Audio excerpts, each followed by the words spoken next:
ببین، همه لایق احترام ما هستن ولی لایق ارتباط با ما نیستن.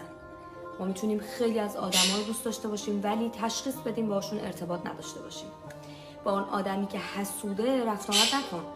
با اون آدمی که دو به هم زنه رفت آمد نکن. با اون آدمایی که تا 2 دقیقه کنارشون میشینی تمام انرژی تو میگیرن رفت آمد نکن یا کمتر رفت آمد کن. ما اونقدر زمان نداریم که بذاریم کنار آدمای اشتباه بگذره. حواستون باشه بچه، حتی خیلی از آدمایی که ارتباط نزدیکی باهاشون داریم ولی میدونیم واقعا سطح انرژی که دارن انرژی ما رو میگیره و میسوزونه، باید ارتباطمون رو کمتر کنیم، چه بخوایم چه نخوایم.